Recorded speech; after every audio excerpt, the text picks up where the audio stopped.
Greetings YouTube. Welcome to part 3 of my deep dive series on the Tannus tire insert hell.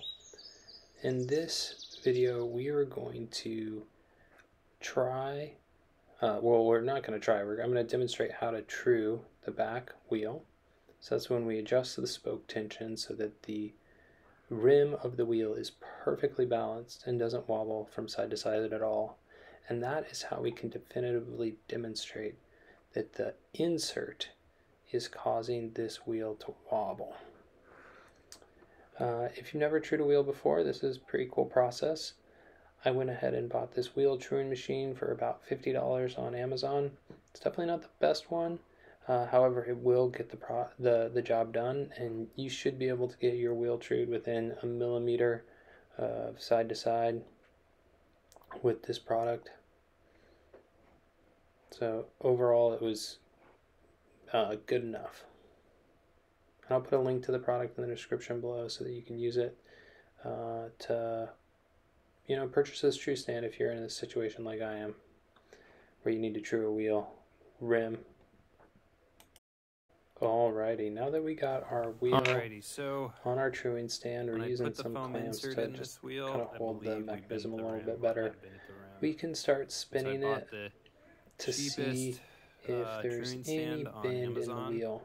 And that's what we're doing here. Viable, and you can see I've got some clamps on it. And this is going to be specific to the rim, not the tire. It's a very important concept here. Now the spokes on one side of the tire tension in one direction, and the spokes on the other side of the tire tension in the other direction. So you get a spoke wrench, which is that red thing on the foam pad on the ground, and what you do is you tighten the space there, a spoke on one side of the wheel to pull the rim in one direction, and you tighten the spokes on the other side to pull the rim in the other direction. 1200 MC, and if we press or this you little more loosen the spokes to let the tire go one direction on one side, or you loosen the spokes on the other side to let the tire move inward. So tensioning spokes pulls on one side, pulls the spoke in the wheel rim outward, and on the other side,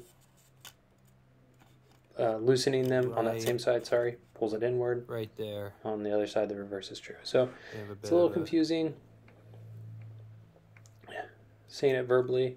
If you can visualize that in your head, that's what's going on. So we use these indicators. So to fix you can see here that little bolt that goes through here. Here's my spoke nut.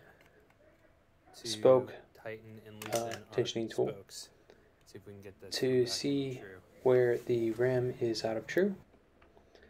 And so that's what I'm doing here. Is I'm spinning this wheel, and I'm carefully adjusting my spokes, the tension left and right. And I went ahead and cleaned this rim off really nicely, just so that I could see it better and it'd be more pleasurable to work with. Clean rim's a happy rim, especially when you're doing tire work. So I'm just spinning it to identify where it's a little out of true. And we can see that this is a DT Swiss wheel, the 1200 model. And when I say wheel, I mean rim. And now I'm just adjusting the spokes methodically. The other thing you'll see me doing here is plucking the spokes like strings on a guitar. You want to have balanced spoke tension. So when I turn a spoke to pull the rim in one direction or the other, I'm never really doing more than a quarter turn. I'm just carefully adjusting them and making sure the spoke tension's balanced, so that I get the rim very well trued. So that's the general process. You can see me doing it there on that part of the wheel, spinning, going to another part of the wheel, and just kind of calmly working through the spokes on each portion of the wheel that's a little out of true. until I can spin the wheel on the true stand and it doesn't hit any of those bolts that go through the side, because it's perfectly balanced. It's a really, really nice feeling when the wheel is, well, the rim is perfectly balanced. So that's what we're doing here. And earmark about an hour if it's your first time doing this, maybe more.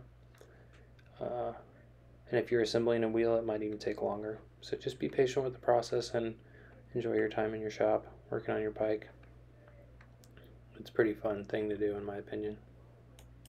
Alrighty, now we can demonstrate that this wheel, this rim, is pretty perfectly balanced.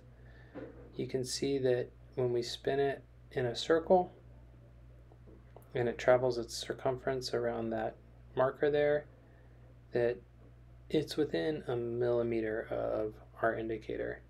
And yeah, I keep working it to get it even closer to a millimeter so that it's just like absolutely perfect. So you can just refine this until it won't move at all. It's perfectly balanced, and that's what we're doing here. All right. Okay, so we have a wheel that's pretty much true. You can see it's not perfect, but it's definitely within, I would say, a 2 millimeter range of either side. And then we have this tire, which I put a foam insert in. So now that the rim is perfectly true, and by perfect I mean like 1 millimeter on either side, we would use the caliper to check the wobble on the tire with the Tannus foam insert installed. So we can put the caliper on the tire and spread it out. So right now it's at about 56 inches, and we can see that the tire hits the sides of it. So we got to make it even wider. So this is our way we can gauge how much the wheel wobbles with the insert inserted, which is enough. I mean, you can see it visually when you just spin the wheel, but this way we can put a number to the amount of side-to-side motion the wheel has with the foam insert inserted, which is why this product doesn't work. And I'm spending all these hours trying to understand it, fix it, and then ultimately make a deep dive series on YouTube that demonstrate the problem in a scientific manner so that the people of the world can understand that this product will probably fail if you put it in your mountain bike wheel, cause you a lot of pain and headache, just like it did me. So here we go. Now that we're at 63 centimeters wide, we can spin the wheel without it hitting the caliper. And so we know that our wobble is about it's about 4 millimeters on either side, so about 8 millimeters total, or over 8 millimeters total, over a centimeter. It's not fun. Other things that are important to know: this is the product I purchased. I purchased 2 of these, so we can see that I have the exact one for a 29-inch wheel. You can see that this is a 29-inch wheel and a tire. So you see the 29 on the rim, and then the tire is a 2.2-inch wide tire, so there should be 1 millimeter of clearance within the specifications. So there we go, 29 by 2.2, and this is a tubeless tire. So this is a product that's made to work with the Tannus Armor tubeless foam insert. And now we're spinning the wheel so that you can visually see that the bead is perfectly set on this tire. We're going to do that on both sides. So that's another troubleshooting strategy that's on the Tannus website, is to make sure the bead is perfectly set. So you can visually see the bead is perfectly set on either side, and that is not causing the problem either. And yet the wheel still wobbles. In any case, that's all I have for you today. Thanks for watching, and we'll see you around.